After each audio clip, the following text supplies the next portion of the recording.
What happens when you let a deep hunger within you go unfed?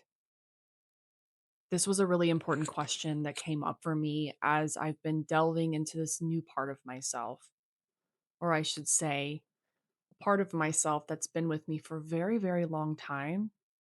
However, I've set it aside because it wasn't socially deemed as important or something that should be an achievement or a success. I've always been an artist, a creative. I always took dance classes and painting classes or any kind of art class, cooking class, anything I could get my hands on. And I've spent so many hours of my life just playing in that field of creativity. So this weekend, when that finally came online in a way that I had never felt before, I knew I needed to pay attention. I remembered that creative side of myself, but it was more than just creativity and artistry and all of that. It's my true soul essence. I've gotten flickers of it in my life where I'm so deeply immersed in this passionate hobby project, side quest that I'm doing. And I always wondered, like, every time I was in that space, I felt like I was channeling something so much bigger than me, my soul, so much bigger than the human. And it always felt fleeting. It was like this thing that would come through, and I am asking myself, how do I keep this in my hand and anchor it down into my life? Because it felt like I was living this human life. And then every so often, I would drift into this space where I just felt so deeply connected. The thing about me is, I've always known that I have a satiating hunger. I have this hunger for life where I always knew, like when all the other kids were wanting to be lawyers and doctors or fill in the blank, whatever societally deemed okay job, it never resonated with me. I was the one who was like, I want to be a model. I want to be an actress. I want to be a musician. I want to produce music. I want to be a writer. I want to be a journalist. I always knew that I needed something that would continue to feed that hunger and also allow that hunger to be present. These clock in, clock out type jobs where you're doing tasks that don't really take a lot of that soul effort. I always mastered it too quickly and immediately got bored. And I honestly thought that there was something wrong with me. Like I could not adult properly because everyone else seems to have it figured out. And here I am just still trying to figure it out. Why am I continuing to find myself bored? Why can't I just conform? What's going on? And it can feel like a curse in the moment, but my God, is it a gift? Because start to recognize over time and with doing the deep inner excavation work that you were always meant for something different. And that hunger wasn't a bad thing. That boredom wasn't a bad thing. Wanting something different is not a bad thing. An interesting question that came up because I've been working in the health coaching space for 7 years. And the question that came up was, how many people misread that hunger and feed it with other things that are actually not the thing? So obviously that can be like chasing success, chasing money, alcohol, drugs, smoking, partying, shopping, the list can go on. Emotionally eating, oh my gosh, especially emotionally eating. This has been a eye-opening thing for me and what that actually looks like and what's truly going on because it's very common. And we know that we feel this hunger in our body. It feels visceral, it feels somatic. So we think that we need to turn to things outside of ourselves to be able to fulfill that hunger. But no matter what we do, can't fill that hunger because it's not the nutrients that our body's looking for.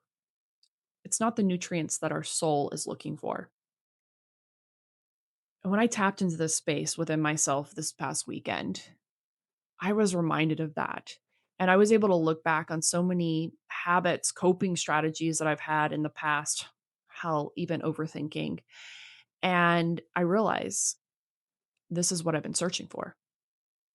How I feel in this moment, writing and filming and producing and creating from my soul. That's what I've been looking for. How many other people out there are seeking and searching? My God, you could even look at the spiritual community or religious spaces or any kind of spaces, anywhere where there are seekers and searchers who are seeking and searching for decades. They're never fully touching the thing. They'll get glimpses of it, yes. They're never touching the thing, at least not too long. And this is more just a riff. These are just some thoughts. Think of this as a virtual YouTube thinking time. So I don't have all the answers right now, but I'm in the process of discovering them. And I think it's so important to start a mental reprioritization, to start decentering your life from certain things. Like for me, decentering my job is my task right now. I didn't realize how much I have centered my job in my life and success by societal standards.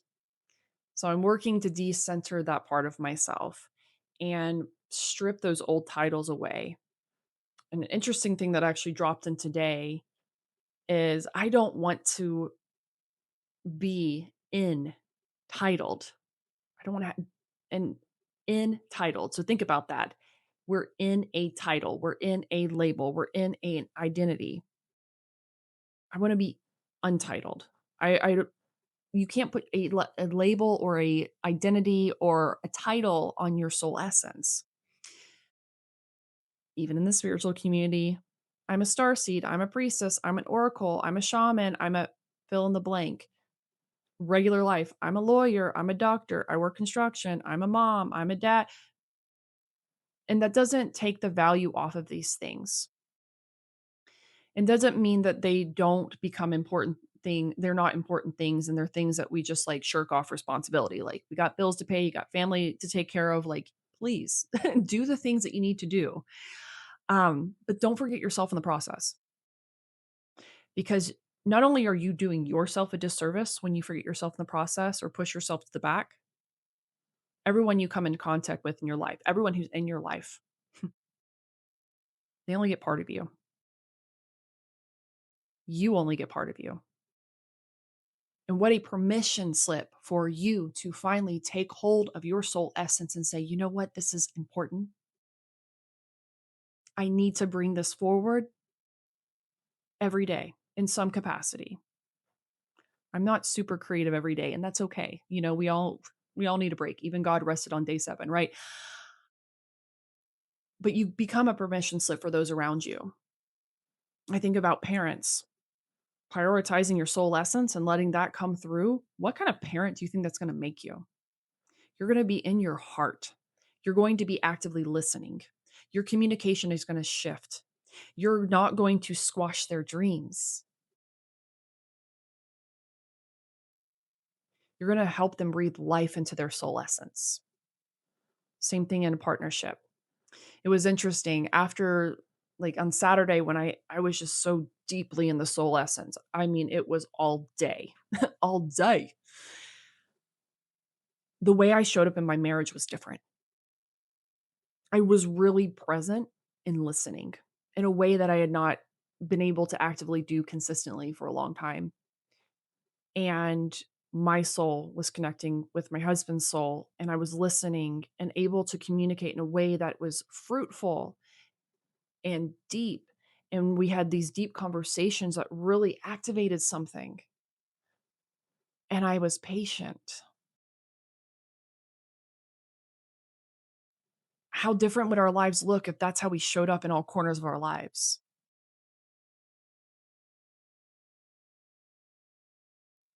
The world would be different. You would move through the world differently. You would approach challenge differently. You would approach challenging people differently. Even the way I've shown up with my clients right now, this week, is different. The rule book is out the window. Like, obviously, there are some things I got to do for my nutrition clients, da da da da da. Like, of course, we all have responsibility, but the essence is different. And I trusted that. And all of a sudden, this imposter syndrome, I don't know what to say, overthinking, whatever, went to the side. And I got to show up in my full soul essence in conversation about nutrition and health habits. But that frequency reverberates out, it ripples out.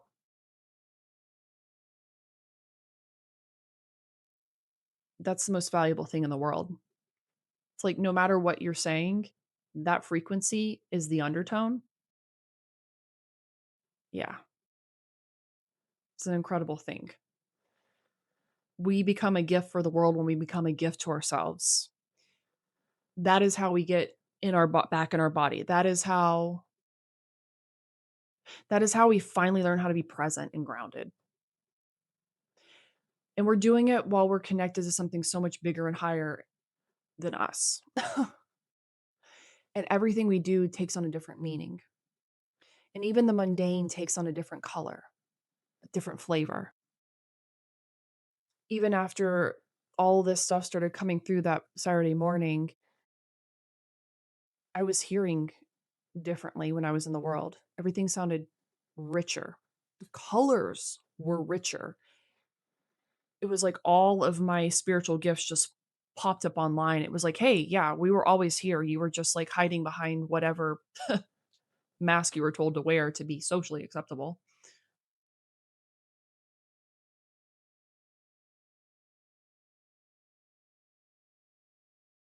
That's how you reawaken your instinct. That raw, unfiltered, pure instinct.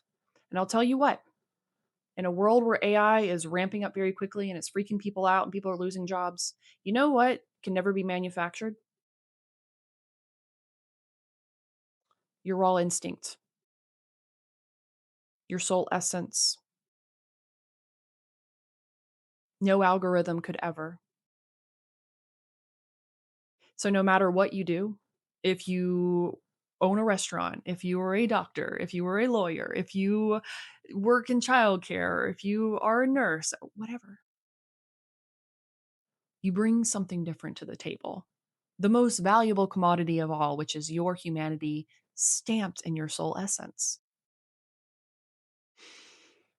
Hmm. So let this message sink in. Mull over it. Don't let it just try to sink in real quick. Like literally sit with this, let it sink in, let it integrate, and see what it wakes up. Don't force it. Just let it organically bring up what it needs to bring up. Because there's something within you, a raw potential that is dying to come out. And if you've been feeling depressed and anxious and lost and overthinking and disappointed, and you don't know why you can't stop eating food all the time, or drinking all the time, or smoking all the time, or whatever all the time, it's that soul level hunger that is wanting to be heard, recognized, seen. That's it. And all of a sudden, your shoulders drop, your breath deepens, and every day has a little bit of magic to it. So, for more fun, creative, inspirational, soul stirring content, please meet me over on my Instagram. I'm making some really fun content over there, pouring my soul into it, whatever my soul wants to come through as or what it wants to say. It's some good stuff. And there's some good stuff on the horizon. I'm getting the vision for where this is going. And I'm honored, truly honored to have done the deep excavation work for a decade now to be able to bring through something to help reawaken the instinct within humans. And what a time. It's perfectly timed. Kind of felt like it was taking a long time to get here, but it's perfectly timed. With the rise of AI and technology, this is my clap back. See you on the other side.